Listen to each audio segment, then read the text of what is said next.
Rob is muted.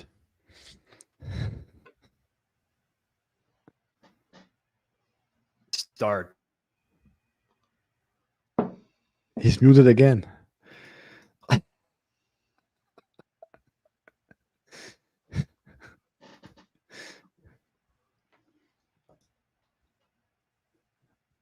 It's like the Patriots offense. Something funky going on the last couple weeks here. Welcome everyone into Forward Progress Best Bets Edition. You heard Suma's voice at the top of the show. Eric made a reference, which I hope to never hear about ever again, which is that Mac Jones safety. Best Bets Edition, Week 7 in the NFL. We're going to get through it today. Part of the Hammer Betting Network, powered by Pinnacle Sportsbook. If you're new here, it's pretty simple. 4 games this week that we're going to cover. Not the prettiest games, but games that we have opinions on, and we're not always going to agree. We're going to talk them through. You can do your own due diligence on everyone and what you want to end up doing in terms of betting. That's on you. But for us, we're just going to give you our opinions. We're going to go rapid fire at the end of a couple of the week's biggest games. Then we're going to end the show with a best bet from each one of us. All of the picks are going to be tracked via third party bet stamp, the Forward Progress HQ account. If you want to follow us on there, we're going to try to make this as forward looking as possible. Praise be for Hitman. The streak comes to an end. Cottage 1100 in the chat might not make the full show.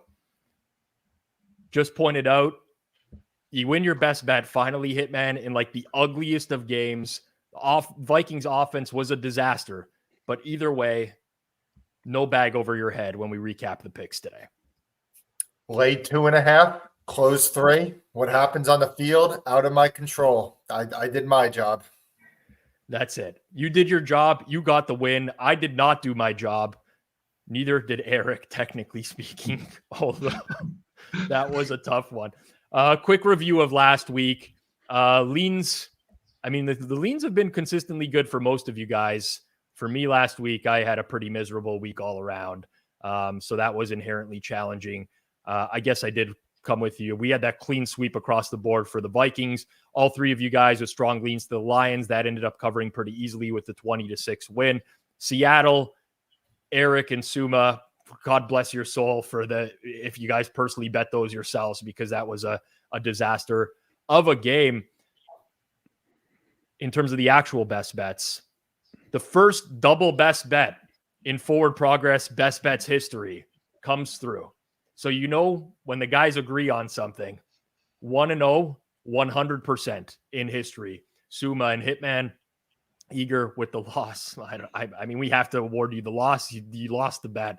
And unfortunately for me, I'm an idiot. I took the Arizona Cardinals. The wheels are coming off that train fairly quickly. But that's a recap of last week. We're going to get into it this week. Before we do, Eric, your caption, your best bet last week, like, have you gotten over that? I still like shake when I even think about that game. No, I somewhat feel, obviously I got the game wrong. And honestly, watching that game back, I do think the Raiders left some meat on the bone. If I had to do it over again, I will not touch. I don't think that the Patriots are a viable football team anymore. So in some ways, I felt like I was on the wrong side of the game and was lucky to be covering in the final minutes of the game. And then you saw the chat when we were all in, and I'm just like, this fuckery is about to happen, right? So like you knew it was going to happen. And so I feel bad, but I also don't. It's my bad for taking the Patriots. They're not a viable NFL team anymore. All right. Well, we're going to get into it this week. Fries in the chat says fade Hitman is my technique. So Hitman, this is going to be a big week for you as well. You're a buddy of mine. I want you to have the most success possible. And I like when people suffer when they fade us as well. So it's a big week. Prize. I'm always looking for more accounts. Let's make it happen. All right. We'll start it off here with the Atlanta Falcons and the Tampa Bay Buccaneers. So relatively clean on the injury front for both teams, aside from Baker Mayfield's dealing with like a minor hand injury right now. Atlanta's injury report's actually been really good for the majority of the year. The Falcons quietly dominated the box score metrics last week against the Commanders, but they ended up losing that game at home, couldn't score in the fourth quarter. Hitman, I'm going to start with you. Is this a bounce back spot for Atlanta here? Are you willing to back them this week? Well, I have Atlanta rated as the better team on a neutral. So obviously with this spread, which is indicating that Tampa is the better team since home field advantage isn't worth 2.5 right now in this modern NFL. Yeah, I lean towards Atlanta. I do think that it makes a lot of – I know we don't talk about teasers much, but I do think that if it does appear that the line is not going to get to like a 3 minus 120-ish range, which is kind of what I'm looking for, that a teaser makes a good option with Atlanta, especially because Tampa and Atlanta, like, does it seem like two teams that are going to win by margin against each other, especially in a 38 total? Not really. But with that said, the Bucs, I talked about it last week when I said that I like Detroit. They cannot run the ball, and they continue to try to run the ball on early downs, just like Byron Leftwich did last year. Dave Canales is doing the same thing. The Bucs have generated the third fewest yards per contact in the NFL. Somebody might say, well, they did that facing some really good run defenses. They faced the 11th, 3rd, 4th, 9th, and 2nd ranked run defense in yards per carry allowed to opposing running backs. Well, Atlanta's 7th in that. So it's a run defense that's played pretty well in their own right. So I think that, again, unless we see that Dave Canales is going to change things up and open up the offense more, I think that we're going to get a lot of inefficient runs on early downs from Tampa. Baker Mayfield, we talked about last week also. When is this guy going to regress to what he's been in years past, especially under pressure? His metrics under pressure through the first few weeks were really good, and that hasn't been what he's been throughout the early part of his career. Well, last week, a third of his throws under pressure were deemed inaccurate, really struggled against pressure. So I think that Mayfield is coming back a little bit to earth, might not be 100% as well. And Tampa is just a team that I don't think they're going to be able to take Atlanta out of their desired game plan, which is not having Desmond Ridder drop back to throw a million times when they get from behind. So lean towards Atlanta in this game. If it was 3, it would be a bet of mine. So current market at Pinnacle is Tampa Bay minus 2.5, minus 115, which is approaching 3. Total's been bet down early in the week to 38. Suma, I know you kind of are in agreement with Hitman here. You lean to the same side, but maybe not quite a buy point for you yet. Walk us through this handicap for you in terms of Falcons Bucks, and also what price you'd be looking for if you didn't want to get involved in the game. Yeah, so market is shading a little bit towards Tampa Bay. Maybe we will see a +3, minus 120, minus 115-ish at some point. That would be a buy point for me on Atlanta. I'm just completely down on the Tampa Bay offense, and Hitman already touched on the key points. They are terrible on early downs. They cannot run the ball. Baker, we talked about it last week. He had some wild splits, like number 1 in EPA per drop pick against pressure, bad from clean pockets, great on third downs, bad on early downs, and all that was already regressing last week.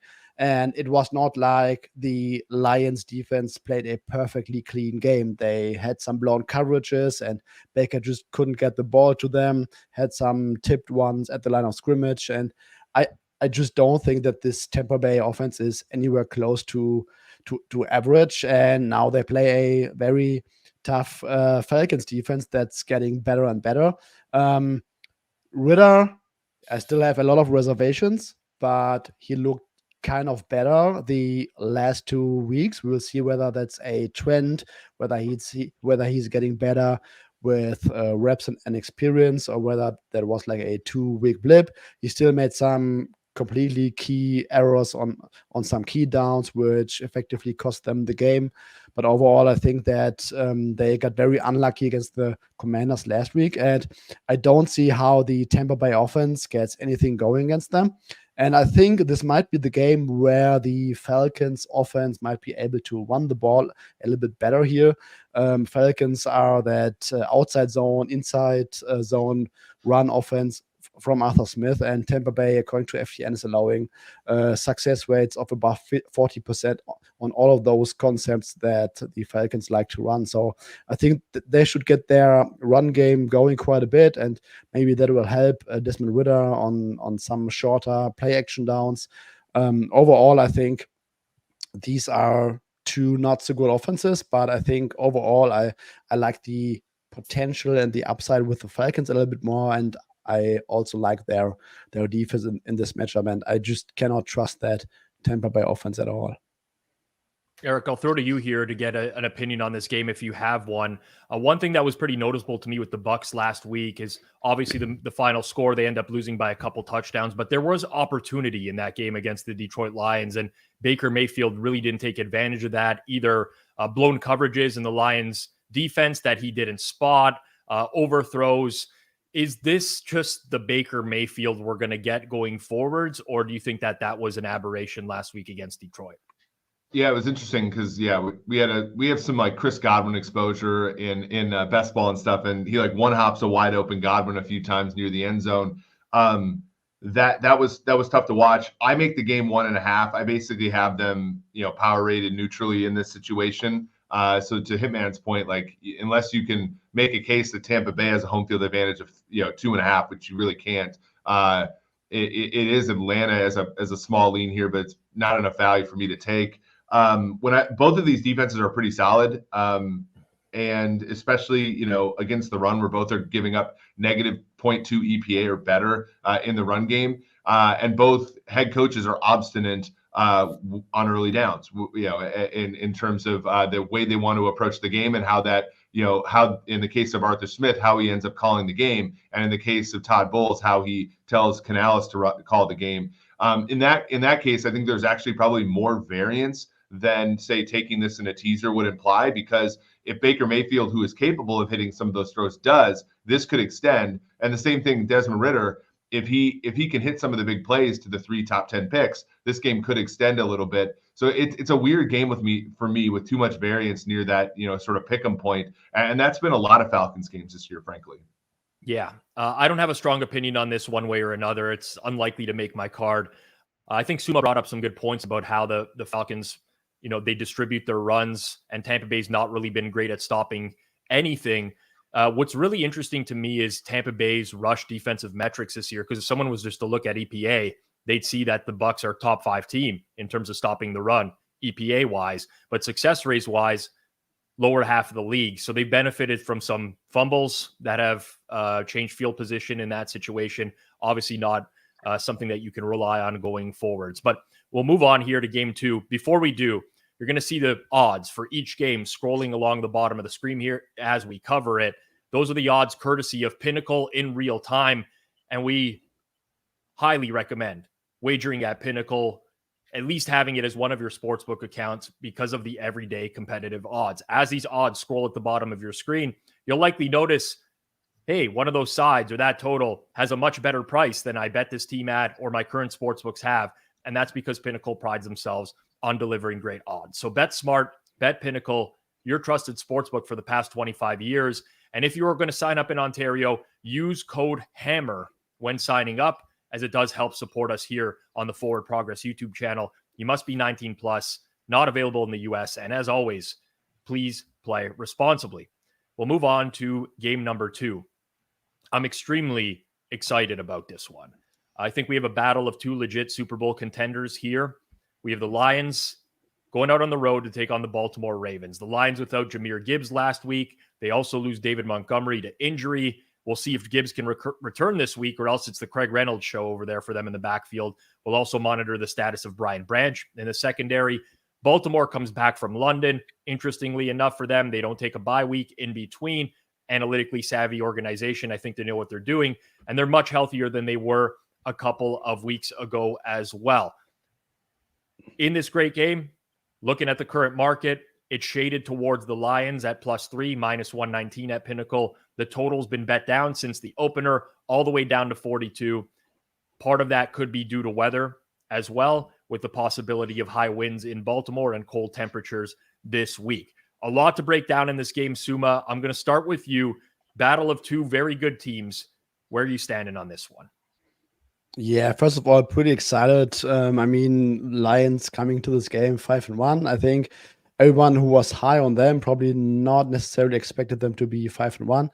I think Lions are a very good team. They will most likely win the division, get a home playoff game where they are probably going to be favorites. But I don't really like them in this matchup a lot. And the reasons for this are, I think that their defense might be a little bit overrated after the brutal stretch of Desmond Ridder, Jordan Love, Bryce Young, and Baker Mayfield. So they rank like, I think, second in DVOA or something. And I just don't really buy that after that stretch of those opposing quarterbacks. They are still banged up in their secondary. They lost Emmanuel Mosley recently after just 1 or 2 snaps in his comeback. Guys like Will Harris were playing last week. Don't know whether Brian Branch is going to be back with a probably high ankle sprain that he got against the Packers. And the Ravens offense, I mean, they are very good. They just need to maybe not kick field goals on 4th and 1s and maybe convert a few more touchdowns in the red zone. They rank number 1 in success rate on neutral early downs. I think that the underlying passing efficiency metrics are way too low. I think just from the eye test, they are able to move the ball better. Lions also play lots of zone. Lamar Jackson has been much better against zone coverage this year. And on the other side, I mean, the Lions offense is really, really good, but I think there's a small pattern in the sense that Jared Goff has very, very good efficiency numbers against cover 3 zone. And in like every game so far where they played a team that plays a lot of cover 3, Tampa Bay, Seattle, Carolina, Green Bay, all have top 10 cover 3 rates. They move the ball very well. And against KC and Atlanta, who play very little cover 3, they did not move the ball as well. And Baltimore is the 3rd lowest cover 3 rate according to PFF. So I think that might be a defense where the Lions might not be able to move the ball that well. I think Mike McDonald has also shown a tendency of really coming up with opponent-proof matchup game plans. And overall, I just like the matchup for the Ravens here. Might be a little, I don't want to say a letdown spot for the Lions, but I think after situational Suma does account for these things, obviously, yes. But I think after playing these 4 quarterbacks, their defense might face a real battle this time, and I really like the Ravens in this matchup. Eric, as a proponent of the Restore the Roar movement, that must have been very hard for you to listen to. No, Suma makes a lot of good points. I think that the degree to which Detroit is kicking the hell out of these teams that are worse than them is it has signal. And when it comes to comparing them to Baltimore, I think that it provides a contrast because Baltimore had, I think when you watch Lamar Jackson play, he's playing the quarterback position tremendously well. And yet it isn't translating into points. Mark Andrews has not really taken that next step in a league where tight ends have not emerged this year much at all. He's kind of fallen back down with the pack a little bit. In a league where, guys like Dan Campbell are leaning into edges that they get at 4th down and 2-point conversion, not returning kickoffs out of the end zone and all that kind of stuff. Baltimore is backslidden, right? Kicking on 4th downs, taking the ball out, starting at the 11 because they got a holding penalty on a kickoff. And so, like, in a weird way, and this would have been blasphemy like 2 years ago, the Lions have the better coach and the Lions are the better run team. And, I just think, I make the game 1.5. So I certainly see an edge here in the Lions. And for a lot of those reasons, like, I think the Baltimore Ravens are more talented in a lot of the key spots, but I do think that coaching is holding them back in a lot of particular places. And then, Detroit, their one weakness coming into the year, and we saw it against Kansas City in week 1 and permeating through, they're getting Jamison Williams back to form, a deep threat that they've missed, I think, greatly this year. And there's a possibility that they get Jahmyr Gibbs back, which should help them in the run game. And where Baltimore oftentimes wins in these matchups is at the offensive and defensive line. And I think the Detroit Lions are also superior in both of those categories as well. So I like Detroit here for a number of reasons, even with all the things that Suma said actually being, I think, being correct as well. So we have a split so far, Hitman, on this one. And honestly, you like a split in market as well when you look at the movement of this game over the course of the week. I think the Ravens were a right angle sports release early on in the week. That drove the number up. There's been some buyback that's coming in on the Lions now. What's your opinion on this game? Do you see an advantage one way or another? You want me to break the tie? I'm not doing it. I don't got much of an opinion. I will say that I did bet some Ravens look aheads at like -2, like back in the offseason against Detroit. So that's where my rooting interest will be in this game. But yeah, for me, I think I would monitor the weather in this game. I still don't fully trust Jared Goff when he is playing outdoors in bad weather. I think that missing, even though running backs don't matter, missing David Montgomery, if the weather is bad, would hurt Detroit. Especially because Jahmyr Gibbs hasn't really been trusted in a lot of short yardage situations. They also don't fully trust him in pass protection as well. The Lions are man coverage heavy defense. They've always struggled against quarterbacks rushing, maybe a prop look for some people on Lamar Jackson. And the other thing I had on my notes is just a positive regression for the Ravens red zone offense. Probably should be coming. It can't get much worse than what it's been the past few weeks. But with that said, I strong leaned towards the initial move, which was Baltimore at 2.5. At 3, it's just a pure stay away for me, unfortunately. All right, so Hitman's not going to break the tie. For anyone who gives him grief about referencing the look-ahead numbers that he's rooting for, he does also reference them when they've gone terribly for him, which happened a couple weeks ago as well. So I will defend him on that. I personally am with Suma on this one.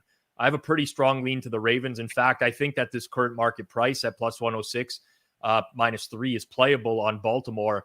I think the weather certainly impacts my position on the game if we're looking at 20-mile-an-hour winds. The Lions run a lot of inside zone run concepts. The Ravens defense has been amazing against that this year. 34% success rate on teams that have run inside zone on them. That's one for starters. But also in this type of game, I much prefer Lamar Jackson, who has more of a scrambling ability, can pick up yardage with his feet, has and I'm not disrespecting Lions tight ends or anything like that, but a weapon in Mark Andrews over the middle of the field, where if you look at Detroit this year, they've been giving up targets, receptions, yardage at top 5 rates in the league to opposing tight ends this year as well. So I think that's another thing that works in Baltimore's favor. And the one last thing I'll add is if we really dig deep into Lamar Jackson's splits this year as a passer, he's actually been really bad when blitzed. And even when he's pressured and not blitzed, he's actually fared really well. The Lions are not a blitz-heavy team. They have not run that style of defense for the majority of the year this year. I think they're blitzing at the 3rd lowest rate in the entire league. So Suma pointed out some, I guess, matchup advantages that favor the Ravens. I'm kind of in that same boat where I think very highly of the Lions. I want a way to bet them for the Super Bowl. Like, don't send this to Kanish. We're not even going to cut this. It's not getting promoted, nothing. I want a piece of the Lions. I just don't like them against this Ravens team personally. But if they should lose this week to Baltimore, and hopefully in devastating fashion, sorry, Eric, hopefully in devastating fashion for bets, I'll be taking out a Lions Super Bowl ticket next week or something to have some sort of restore the roar futures interest in this team going forwards. If you're currently in the stream, go ahead, Eric. You can follow up to that if you want to rebut that. No, I like I said, I think that Baltimore has lost their fastball a little bit, and a lot of the things that make them like the injury stuff, the rest stuff coming back from London. Like, there's an assumption that because the Ravens have historically been one of the smartest franchises in the NFL, that this move is going to mitigate, rest issues. And I'm not so sure. Like, I'm sort of fading. I'm coming back on a lot of my praise for the Ravens as far as, finding the edges in those small places. The stuff on the weather and the matchup disadvantages are all there for sure. But I just have not necessarily been impressed with how they generally speaking historically have been able to gain an edge. I don't see that happening nearly as much anymore on the field. Yeah. JF in the chat mentions the jet lagged Ravens as if the Jags didn't spend 2 weeks in London and then come home last week and annihilate the Colts. I'm not sure that that's a factor one way or another. Listen, it's incredibly frustrating to watch the Ravens. As someone who bet them in London last week, I get it. They've been out to a lot of leads this year that have kind of fallen apart for them at some point or another, not been able to like close out games. I just think that this is a pretty good stylistic matchup one way or another, whether it's a win game or not. I like the Ravens in how they match up specifically with the Lions. If you do enjoy the content we put out here on Forward Progress Bets every single week on Wednesday, make sure you smash that like button down below. It does go a long way in helping us monetize, helping other people find this for us going forward. So make sure you hit that like button down below. Make sure you subscribe. If you're watching this on a delay after the fact, do the exact same thing. Don't have to be live to hit that like button. Game number 3 on the horizon this week. I did mention we're not always going to cover the best games. We're going to cover games where some of us have opinions on it. And we're going over to the NFC West. It's the Cardinals. It's the Seahawks. Arizona possibly could get some defensive reinforcements this week in the form of Budda Baker or Jalen Thompson. They'll take whatever they can get at any position at this point. Seattle, offensive line injuries. Abraham Lucas expected to be without him at tackle again this week. Damian Lewis dealing with an ankle injury. But I watched a lot of Cardinals. I watched both of these teams in full last week in the condensed version of their games. And to me, the Seahawks box score, extremely misleading against the Cincinnati Bengals. The Cardinals in the second half, I don't even know what they were doing. The Rams just ran all over them. Eric, I'll ask you first.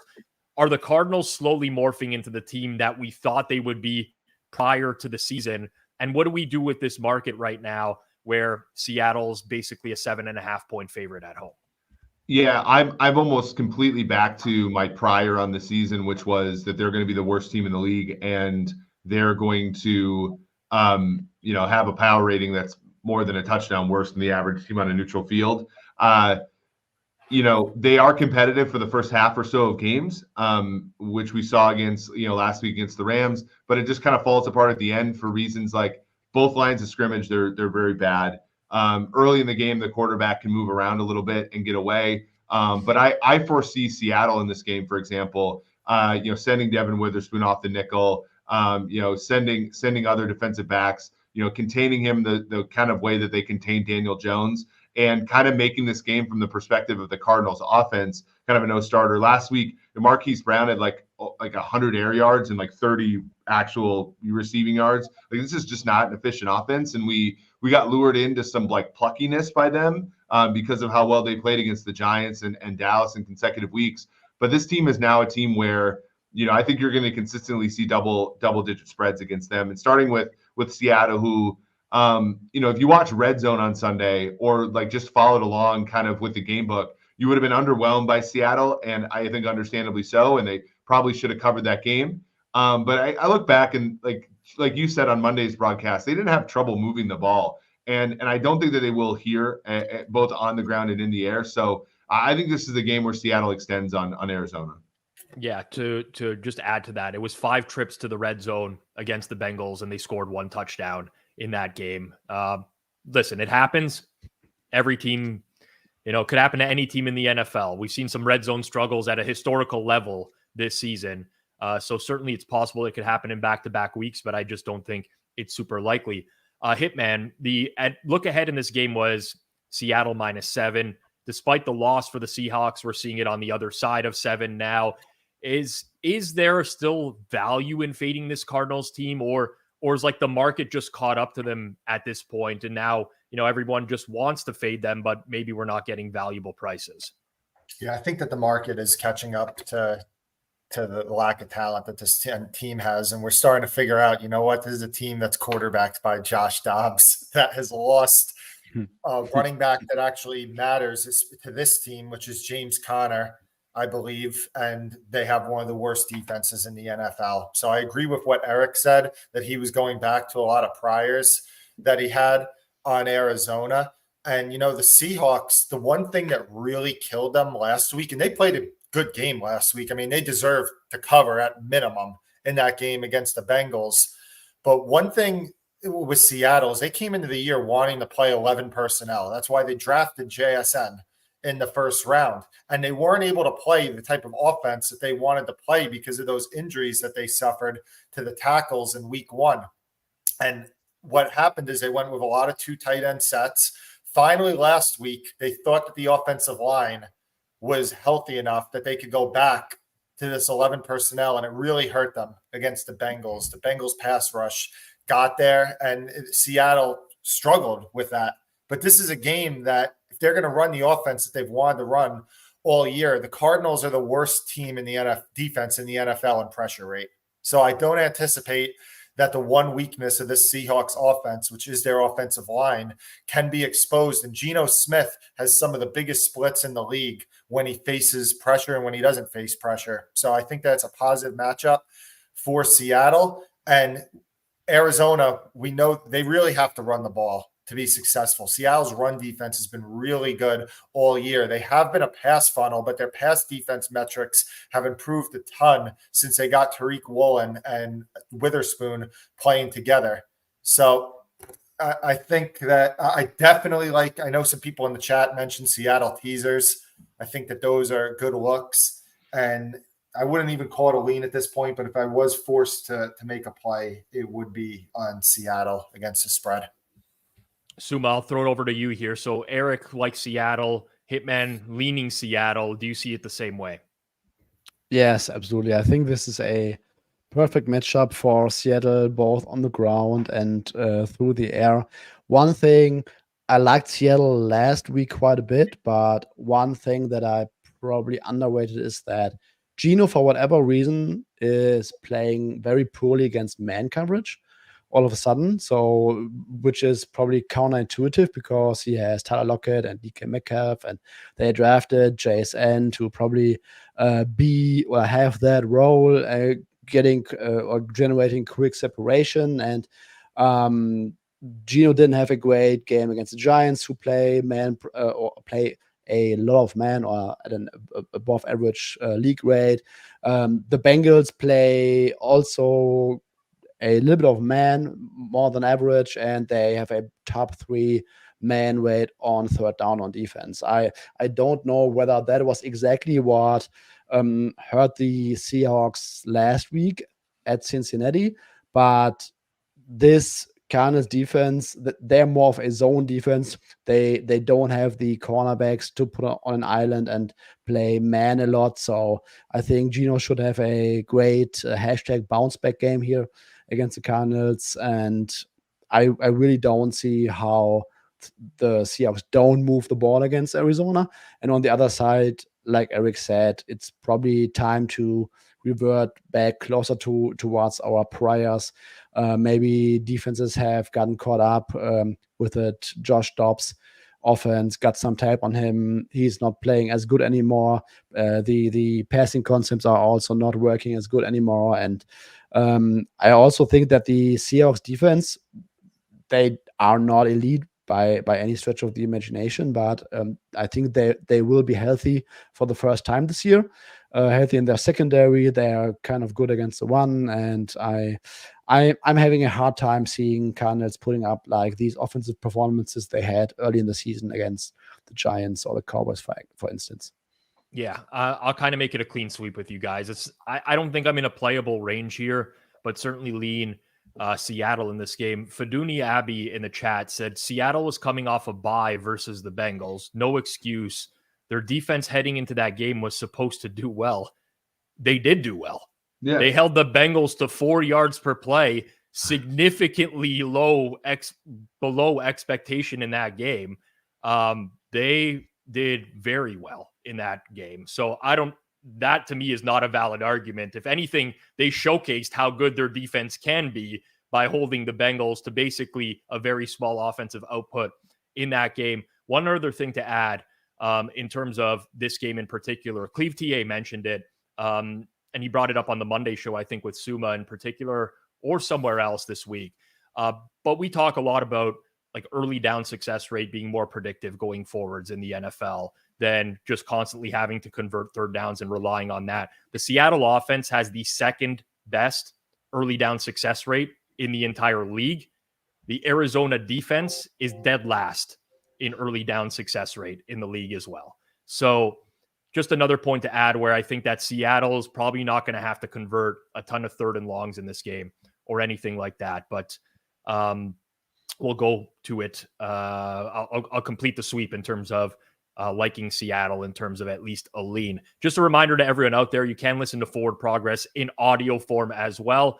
If you're not interested in watching on YouTube, you're driving in your car or whatever, we do put these podcasts up right after the shows on Spotify, on Apple Podcasts. Just check out the Forward Progress channel wherever you download your podcasts. And we'll get into the next game, game number 4. It's the Pittsburgh Steelers coming off of a bye week, traveling to SoFi Stadium, where there may be more Steelers fans in attendance than Rams fans, at least very possibly a 50-50 split with the way the Steelers fans travel. The Pittsburgh injury report is going to be something to monitor. Ton of variance this week, I would say. Pat Freiermuth expected to be back. We don't know for sure on Deontay Johnson. Dan Moore, who honestly has been terrible this year anyways. James Daniels as well. The Rams dealing with some cluster injuries in the backfield. Kieran Williams and Ronnie Rivers, both doubtful for this upcoming week. That leaves Zach Evans, Myles Gaskin, and Royce Freeman to round it out. Not exactly Barry Sanders and Emmitt Smith in their prime or anything like that with that backfield. I'll start with you, Hitman, on this one, because I think this is an incredibly tough game to figure out because you have that bye week filtered in for Pittsburgh. Do you think the bye week could have served to help the Steelers figure out this offense? Because so far this year, it's been abysmal. Is that something that's going to continue going forwards? I don't think much is going to get figured out with the offense as long as Canada or whatever his Twitter burner alias. It's really sad that he shares a last name with my country because it really brings us down. I mean, I don't see much change. I mean, it's just really not an innovative offense. It's kind of just based off execution and a lot of isolation routes, go balls, just my player make a play over your player. So, I mean, I don't expect huge changes, to be honest.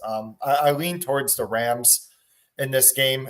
One thing that I think hasn't been talked about is that the Steelers, everyone thinks of them as like, oh, this offense is really bad, but this defense can carry them. It hasn't been like some defense that's going to carry a bad offense so far this season. They've allowed the 6th highest explosive play rate in the league. Their secondary, I think, is a mismatch, at least in favor of the Rams, going against these wide receivers and a Matthew Stafford that leads the NFL in big-time throws. The Steelers have been arguably the worst team in the NFL against wide receiver ones. So I think it's a favorable matchup for Cooper Kupp as well.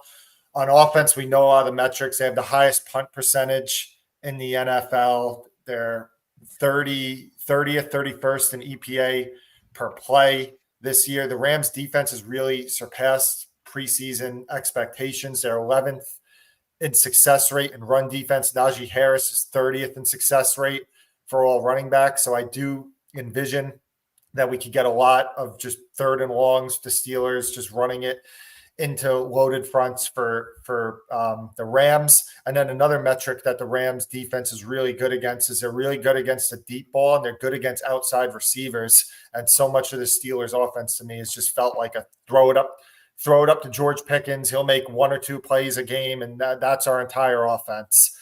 So I'm waiting on a better price. I do think that we do see Freiermuth and Deontay Johnson play in this game, which could move the market towards Pittsburgh a little bit, but the Rams would be where I'm leaning at the moment. All right, and leaning Rams in this game. Mark is pretty much -3, -110 at Pinnacle on the Rams. Totals 43.5. Suma, I'll go to you next.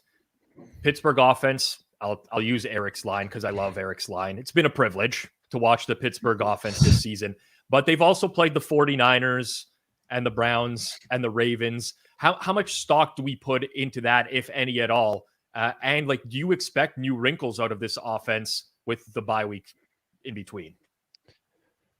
So if we see new wrinkles that are actually good from Matt Canada, even after bye week, I mean, that would be some sort of a surprise. I mean, yes, they played some tough defenses, but also like even when you adjust their output for the defenses that they have faced, it's still very, very bad. Like, I think on early downs this season, neutral early downs, they rank second to last in adjusted EPA per play, and they rank last in success rate, but by country mile behind the Mac Jones Patriots.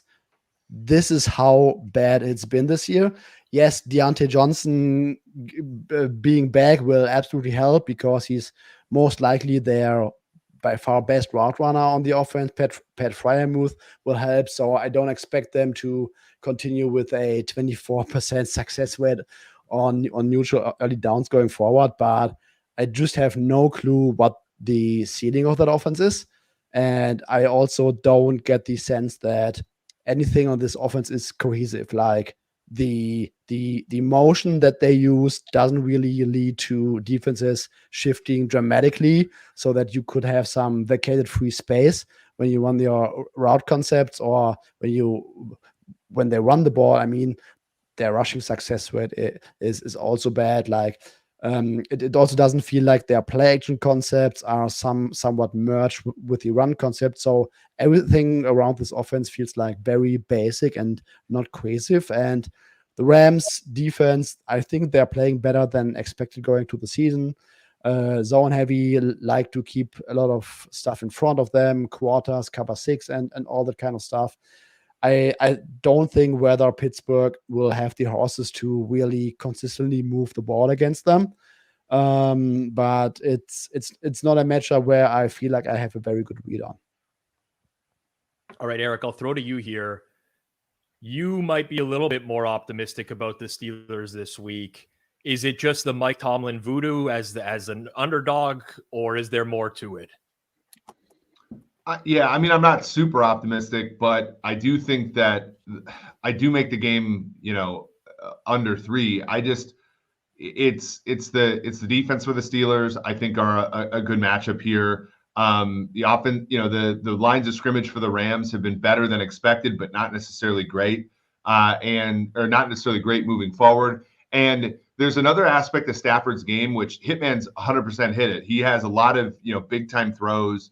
There have been a lot of Cooper Kupp has basically not skipped a beat after coming back, but there are a lot of turnover-worthy plays in there. And I think when the games have gotten kind of away from the Rams a little bit, he's thrown the ball to the other team. And the characteristics, like, this is just basically me making a case not to bet the Rams, is that when games have gotten away from the Rams a little bit this year, Stafford has, I think correctly, but also to their detriment, thrown the ball around the yard a little bit to the point where that is the formula for a Steelers win, is turnover, sacks, and negative plays. And like, that has been something that the Rams have played into, even as they have been a little bit more competitive than expected this year.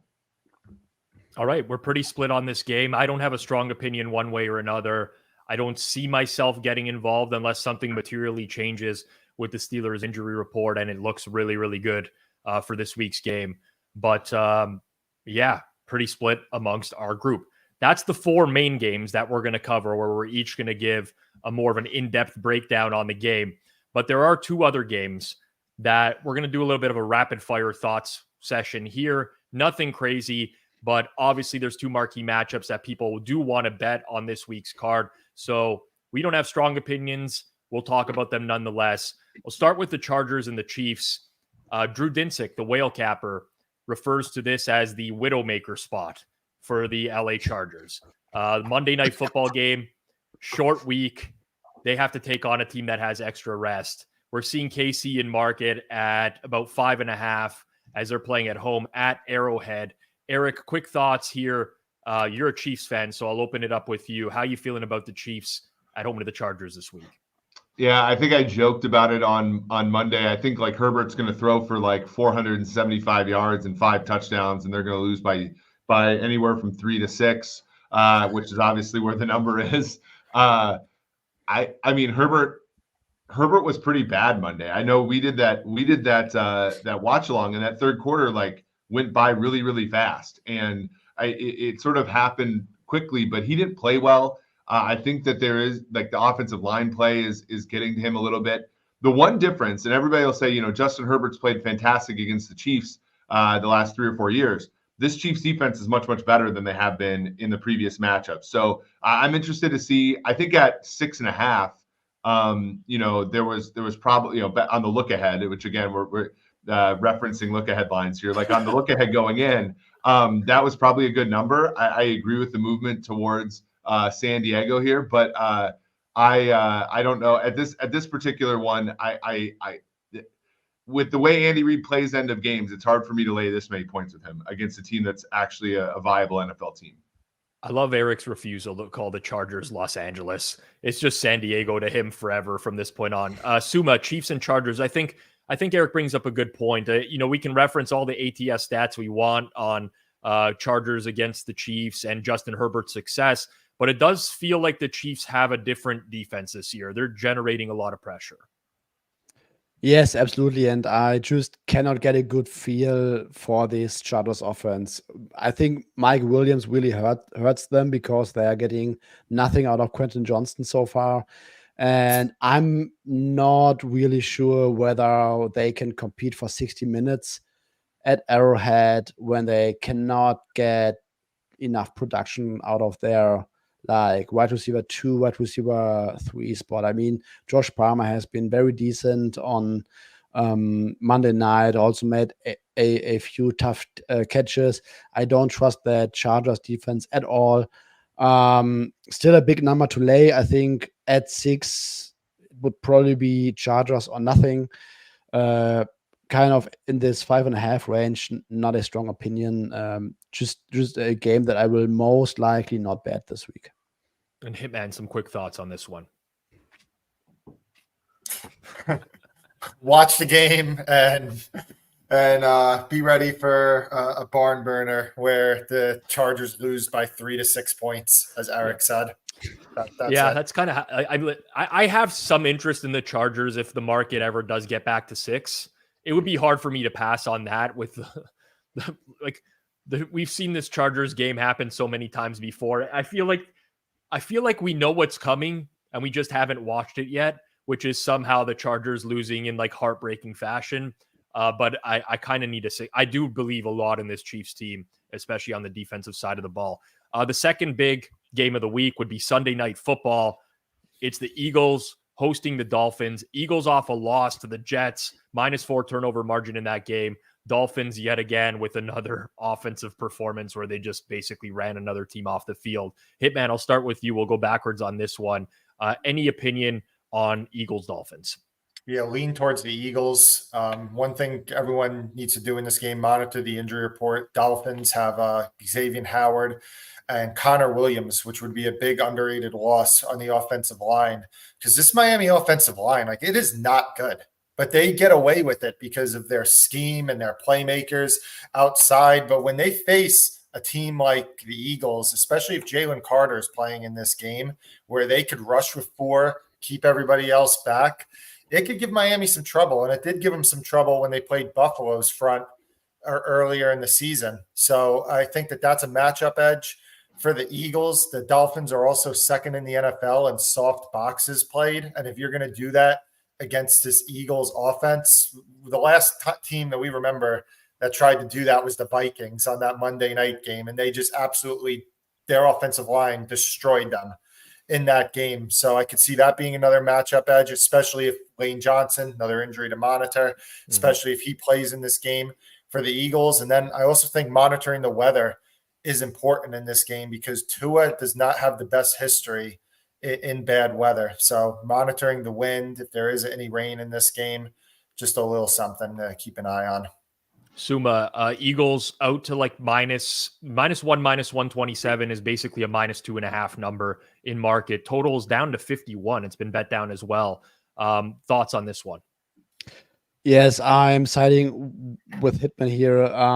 Dolphins injuries might be rough. Yes, we are also looking at the injuries for the Eagles. Jalen Carter would probably be a must-have, especially in the case if Connor Williams can't go. Teron Armstead is on IR. And I think, yes, the Dolphins have been excellent at masking that offensive line, but I think they also have not played too many really good front fours that can maybe condense the pockets a little bit and maybe get more against the one game from the edges. And I think that the Eagles might be a much tougher test, maybe kind of like the Bills game, like 3 or 4 weeks ago.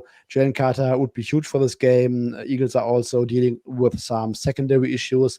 And I think this is also a matchup where the Eagles can just ground and pound the ball and maybe try to be efficient when it comes to 2 minutes and maybe taking time away at the end of halves. And I'm not sure that this is the greatest matchup. I mean, Dolphins can prove me wrong. Maybe they put another 35-40 burger on this Eagles defense, but I think with their defensive line, this is going to be a much tougher test for the Dolphins. And I don't trust that Miami defense at all, especially if Xavier Howard might not play. Jalen Phillips has not played for 2 or 3 weeks now. If he plays, not sure whether he's going to be 100%. Lane Johnson looks like he could play with a low ankle sprain, also something to monitor. But I think this is going to be a much different game for the Eagles, for the Dolphins, and I'm also leaning towards the Eagles. Eric, it's been like a pretty split market. The early money came in on Miami early in this week. It's been bet back out towards Philadelphia a little bit today. I'll let you wrap it up here with your thoughts on this game. Yeah, I'm leaning Eagles the same way that, these two are. The line of scrimmage is where the Eagles have a huge advantage. And I think that, it's all about it. That particular matchup is all a thresholding function in the NFL. And to Hitman's point, like no teams, it's not like the Dolphins have had an advantage at the line of scrimmage in the first few games, except for the Bills game, which of course tipped over for them. But it's just like it hasn't hit the threshold where it's prohibitive for the Dolphins to do what they want. I think that with the injuries up front for the Dolphins on offense, but also, the way in which the Eagles can road grade on that side of the ball, I just think it's too much for the Dolphins here to overcome. So I think it'll be a lot lower scoring. I do think the total is a tad high. And I think that the Eagles do have an advantage in this game where it matters most. In a game where both quarterbacks are good, not great, I'm going to look towards both offensive and defensive line where the Eagles have an advantage. All right. We're going to get into our best bets here in just 1 second. I do want to remind everyone that we do have live shows Monday through Friday at 2 p.m. Eastern here on Forward Progress. Thursdays, we preview Thursday Night Football, discuss Survivor picks. Eric and Hitman are regularly on that show. Fridays, we do have a Best Bets prop show with John Legeza right here from the Hammer Betting Network, Matthew Friedman from The Better Life, and Zach Miller from Establish the Run as well. So you can check out props on Friday. And then I'm back on Sundays every single week, 11 a.m. Eastern time, to give my final thoughts on every single game, and 8 p.m. Eastern time, wrap up the day that was and look ahead to the following week. So make sure you're subbed here on Forward Progress and you can get all of our content going forwards. Guys, let's get right into the best bets. I think we're going to start with Hitman this week. He hasn't been leading off because he's been losing, but he won last week and we have to give him, it's just like golf, Hitman. You hit that birdie, you get honors the next week. So you're up. Hitman's best bet for the week. All right, we're going to go the Thursday game. We're going to take the Saints -1.5, shop around on the line. This is a game. The big question is Trevor Lawrence going to play in this game? I'll say that the media seems to be leaning towards he is playing. Some people that myself and others have talked to think it's a little bit more up in the air. Regardless, I lean towards the Saints, even if he does play. Obviously, if he doesn't play, we're going to get a line that's probably going to approach 4. The Saints defense been really good against the run. Just their defense in general, 5th in EPA per play, 3rd in success rate. The Jags are without cornerback Tyson Campbell, and even with him, they're allowing 8.6 yards per target to opposing wide receivers. One thing we know about the Saints is they do have a good trio of wide receivers in Olave, Michael Thomas, and Raheed Shaheed. Yes, the Saints do have O-line issues with injuries right now, but the Jags have really poor pass rush metrics of their own, so I don't know if they will be fully able to take advantage of it. And the situation, when we say situational Suma, we'll go situational Hitman. Jags playing their 3rd game in 10 days. They were in London for 2 games, back to Jacksonville with no bye. Now a short week traveling to the Saints. Think it's worth something to this game. And last week, the travel, and everybody says, oh, Jacksonville played good after that week of travel. 3.8 yards per play, 233 yards of total offense. Not exactly their best effort. Benefited from the 4 Colts turnovers. Lawrence, even if he does play, 23rd in EPA per play this year, and any extra injury to him going to obviously limit his effectiveness. So give me the New Orleans Saints to move the win streak to 2 on Thursday night. All right. Hitman targeting the Thursday night game. I'm not a short-term trends guy, but that's our 3rd Thursday night pick of the year.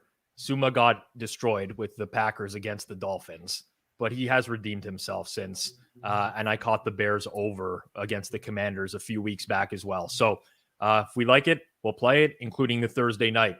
Suma, you also won last week. You tailed Hitman on the Vikings so that you would stay ahead of him in the standings no matter what. Pro move, completely understand it. You get the W. Now we need another W this week. What's it going to be and why? It's going to be the Commies. Commies playing at the Giants. After reading today's practice report, which was still or even worse than I expected going into the week, I will probably like anything under -3 going forward this week. Justin Pugh just got signed to the active roster, and quoting will take at least some reps this week at left tackle. Andrew Thomas, DNP today, might need another week. Center John Michael Schmitz. It's a German name, by the way. You don't have to point that out. Seems likely to miss. Evan Neal didn't practice, Matt Peart out of practice, and they lost their backup left tackle against the Bills. So this is going to be another week where the Giants O-line will be in shambles. I think that the Commanders will be able to control the line of scrimmage.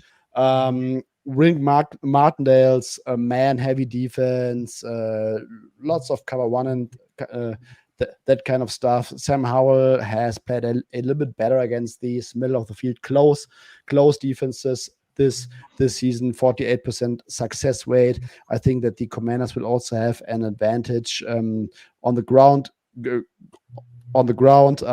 Washington runs a lot of different stuff: inside zone, outside zone, man duo.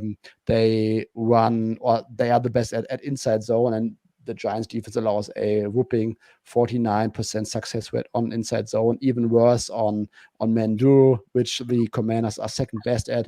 I think that the Commanders should have a decent share on the ground, and I don't expect Sam Howell to look as bad, and I just don't think we will get anything from this Giants offense very soon.